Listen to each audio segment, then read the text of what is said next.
Makeup isn't a modern invention. It's as old as humanity itself. Long before cities or writing, our ancestors painted their skin with pigments found in the earth. Archaeologists have uncovered shells used as mixing pots for red ochre pastes in South Africa, dating back over 100,000 years. These early cosmetics weren't about vanity, they were about expression, identity, and survival. People ground minerals like red ochre and charcoal, mixing them with animal fat or water to create paint. These pigments told stories, marked roles, and signaled status within tribes. A hunter's painted face could mean readiness for the hunt or a rite of passage. Colors held meaning: red for life, black for strength, white for spirits.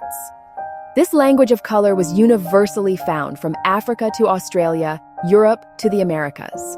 The urge to adorn ourselves is a primal instinct, not a passing trend.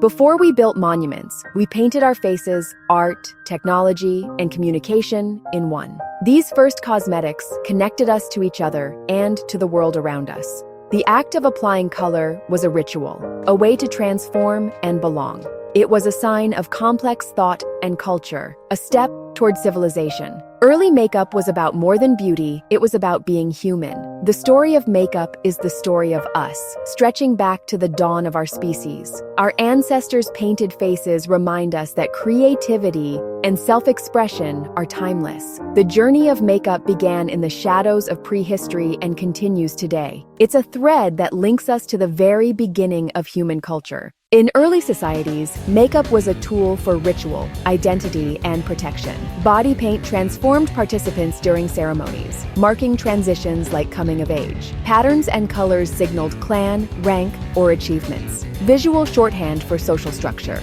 Warriors wore markings to tell stories of bravery. Shamans used colors to connect with the spirit world. Beyond symbolism, makeup served practical purposes. Dark pigments like kohl shielded eyes from the sun. Ancient sunglasses. Clay pastes protected skin from insects and harsh weather. Cosmetics were medicine, not just decoration. Applying paint was a ritual of preparation for hunts, battles, or festivals. Materials like red ochre were believed to hold Earth's power, lending strength to the wearer. Makeup bridged the physical and spiritual, the individual and the community. It was a living language, reinforcing identity and belonging. For our ancestors, makeup was survival, status, and spirituality in one. Nowhere was makeup more central than in ancient Egypt. Egyptians, men and women alike, mastered cosmetics as daily ritual and spiritual practice. Their iconic kohl eyeliner and green malachite eyeshadow weren't just for looks. Beauty was holiness, mirroring the gods and honoring the body as a sacred vessel. Kohl, made from galena, and green malachite were applied with precision. Colors had meaning: green for life and fertility, black for protection and the Nile's richness. Eye makeup was believed to ward off evil and heal. Modern science confirms kohl's antibacterial properties. Infections were common in the Nile Valley, so makeup doubled as medicine. Egyptians took their beauty tools to the afterlife. Tombs are filled with palettes, pots, and applicators. These objects were essential for eternity, not just daily life. Makeup was identity, spirituality, and preparation for the next world. It was a testament to Egyptian sophistication and belief in transformation. For them, cosmetics were art, science, and magic combined. The ritual of adornment connected them to the divine and to each other. Their legacy endures in the symbols and techniques we still recognize today. Egyptian makeup was more than fashion. It was a way of life and afterlife. Their story shows how beauty and meaning are inseparable. In ancient Greece, natural beauty was the ideal. Pale skin signaled status, achieved with toxic white lead powders. A touch of berry red on cheeks completed the look, but heavy makeup was frowned upon. Greek philosophers saw cosmetics as deception. True beauty came from the health and character. Men focused on athletic bodies, using oils for skincare. The Romans, however, embraced extravagance. Roman women used white lead, red ochre, kohl, and mineral eyeshadows.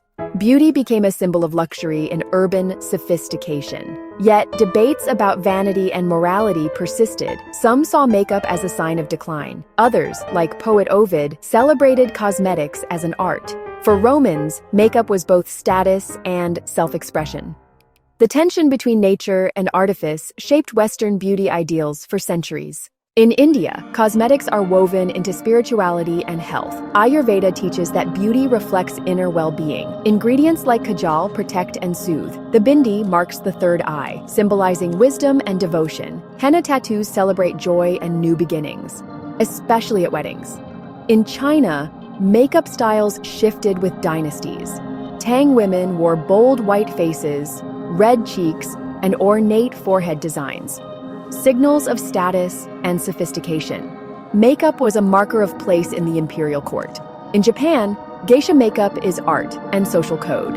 White rice powder, precise brows, red lips. Every detail is symbolic, creating an elegant, timeless persona. These traditions show makeup as faith, identity, and artistry. Across Asia, cosmetics are more than decoration. They're rituals of meaning. Each culture's approach reflects its values and beliefs. Makeup in Asia is a living tradition, passed down and reimagined. It's a powerful expression of beauty, spirituality, and heritage. For indigenous cultures, body art is storytelling and transformation. Paint marks identity, spirituality, and connection to land and ancestors. In Native American tribes, face paint colors and designs often came from visions or dreams. Each symbol, red for war, blue for wisdom, carried deep meaning. Warriors invoked animal spirits for strength. Markings were visual prayers. In Papua New Guinea, huli men use yellow and red clay for celebration and pride. Elaborate wigs and paint display wealth and tribal identity at Sing Sings. Preparation is communal and ritualistic, reinforcing bonds. Australian Aboriginal people use ochre designs to connect with dreamtime and ancestral stories. Patterns represent sacred sites and creation myths. Paint is seen as having spiritual essence, linking body, land, and belief. Body art is a living worldview, not just decoration. It's a profound expression of culture, history, and belonging. After Rome, Europe's view of makeup shifted with the rise of Christianity. The church condemned vanity. Obvious cosmetics were seen as sinful deception. Subtle beauty, pale skin, pinched cheeks was prized, but heavy makeup was taboo. The Renaissance revived artifice, new pigments, bold looks, and the iconic white face of Queen Elizabeth I's Venetian ceruse, a lead-based paste, created the mask of youth, but at a deadly cost. Lead damaged skin, caused hair loss, and led to a cycle of concealment and harm. Despite risks, the desire for beauty persisted. By the Victorian era, natural looks returned. Makeup was deemed improper and vulgar. Painted faces were linked to actors and outcasts. Yet, women secretly used tonics and powders, disguising cosmetics as remedies. Makeup became a private ritual, hidden from public view. The pendulum swung between artifice and modesty, reflecting changing values. Beauty standards were shaped by power, morality, and secrecy. The story of European makeup is one of constant reinvention.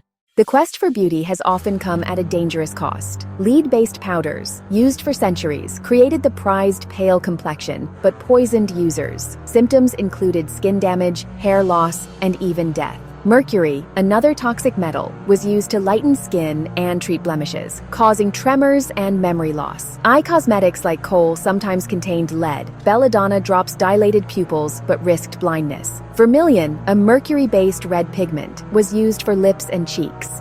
Each application exposed users to toxins, with devastating long-term effects. The irony, products meant to enhance beauty often destroyed health. These dangers persisted for centuries, driven by ideals and ignorance. The history of makeup is filled with risk and sacrifice. Today, science and regulation protect us from such hazards. The lessons of the past remind us to value safety over fleeting trends. Beauty should never come at the cost of well-being. Our modern cosmetics are safer, but the drive for transformation remains. The price of beauty has shaped, and sometimes scarred, our history. From ancient ochre to modern labs, makeup is a universal language of expression. It's ritual, status, medicine, and art. Woven into every culture's story, makeup has connected us to gods, marked our identities, and reflected our values. Each era's beauty ideals reveal what societies admired and aspired to be. Today, science makes cosmetics safer, and social media democratizes beauty. Inspiration comes from everywhere. Anyone can use makeup to express themselves. The rules are being rewritten. Creativity and individuality are celebrated. The story of makeup is the story of human creativity and transformation. It's a practice that blends art, science, tradition, and innovation.